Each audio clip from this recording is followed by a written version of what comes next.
Hello， 大家好，我係大咪，歡迎大家打開 PS News。最近加拿大政府已經向聯邦法院提出咗申請，要求一次性駁回幾百宗嘅移民案件，而且仲話呢一啲嘅案件咧係涉及一啲冇經到授權嘅 Ghost Agents 幽靈中介，而呢一啲嘅案件咧都係嚟自中國留學、工簽、訪客簽證嘅申請。政府就話發現咧佢哋係非常之可疑啊！今集 PS News 咧就同大家嚟講一講呢一次究竟發生咗啲咩事。大家好，歡迎大家打開 PS News。喺呢一集影片開始之前呢，大咪先邀請大家俾個讚好，俾個 like 我哋先。如果喜歡呢一集嘅內容嘅話呢，歡迎大家可以分享出去俾你嘅朋友噶。如果仲未訂閱我哋 channel 嘅朋友，歡迎你訂閱佢，記得開埋個通知啷啷，有新片新直播就會立即通知大家。做影片呢一啲都唔容易噶，所以我哋好需要每一份嘅支持力量，多謝大家。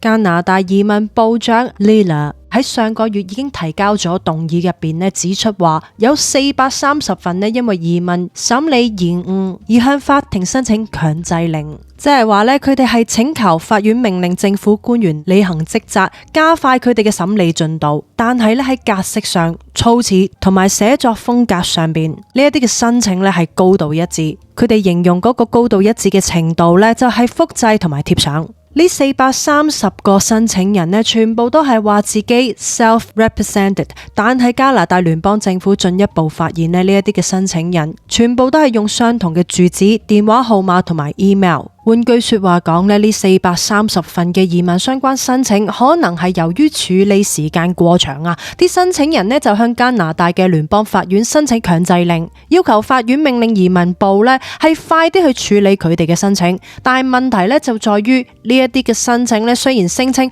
係申請人自己提交，冇向一啲中介公司又或者代理你幫佢哋處理啲文件，唔單止係申請入邊嘅內容係寫得差唔多啊，就連住址、電話號碼同埋 email 都係冇改到。所以呢430份強制令申請嘅材料就引發咗加拿大移民部嘅合理懷疑。佢哋覺得呢430份嘅申請係用咗一啲幽靈中介，又或者係黑心嘅中介。所有430份嘅申請全部都係嚟自2023年1月至到2025年11月期間提交噶。申請係涉及一啲留學、工作同埋訪問簽證嘅申請。呢一啲嘅申請人主要都係嚟自中國，其中有一個訪客簽證嘅申請人已經等咗498日。去申請強制令其實亦都係合理噶。不過而家所有嘅文件俾佢哋揭發咗係嚟自同一個人做嘅事呢個無疑就引發咗法院對程序合法性嘅質疑啦。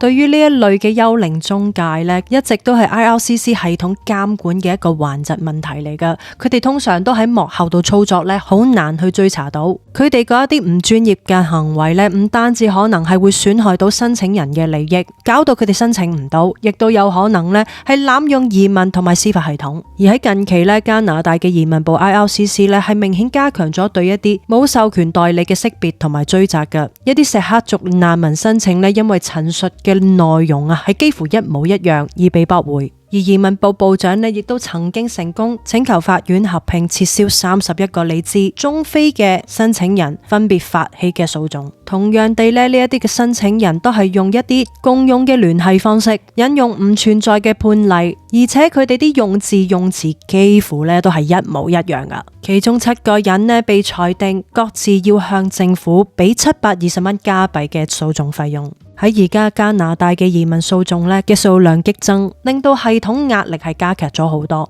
而移民案件已經佔據聯邦法院工作量嘅重要部分。數據顯示喺2019年嘅時候，呢一類嘅訴訟案件係7782宗，去到24年案件就去到24667宗。2025年前9個月係有21581宗。呢啲數字亦都係意味住聽證嘅時間都會隨住案件嘅積壓而延長咗好多。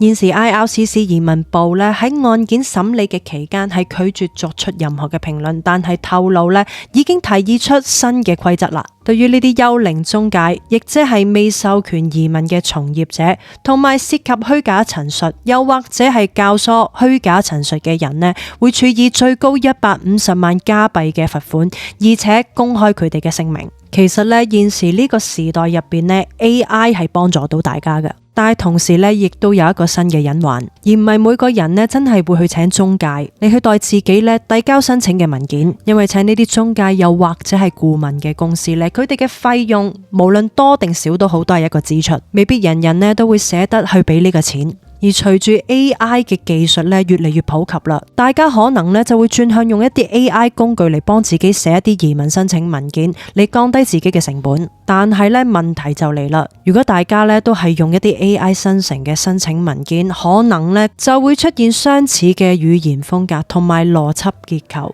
然之後咧就會引發幽靈中介案件類似嘅程序合法性質疑啦。亦即係話咧，你真係唔係用一個幽靈顧問，而係 AI 成為咗下一個嘅幽靈顧問。不過講翻轉頭啊，呢430宗嘅案件呢，就應該唔係 AI 嚟嘅，因為 AI 係唔會幫你填同一個地址、電話同埋 email。喺今次呢一件事呢，亦即係話，其實申請人呢，有陣時真係唔清楚自己所託非人，唔知自己請嘅呢一個人呢，究竟係咪合法嘅。而最慘嘅係，一旦出現問題，承擔後果嘅就係申請人自己。所以各位申請人呢，真係要小心啲 check 清楚，千祈唔好盲目去相信中介公司，唔好完全依賴佢哋。而喺加拿大呢，其實係有一個官方監管機構呢，可以查到佢哋嘅公開名冊，去搜尋到呢移民顧問個名，又或者係牌照號碼，可以呢睇到佢哋係咪 CICC 嘅成員啦，狀態係咪 active， 佢哋嘅牌照呢係有冇被停牌，又或者係撤銷咗。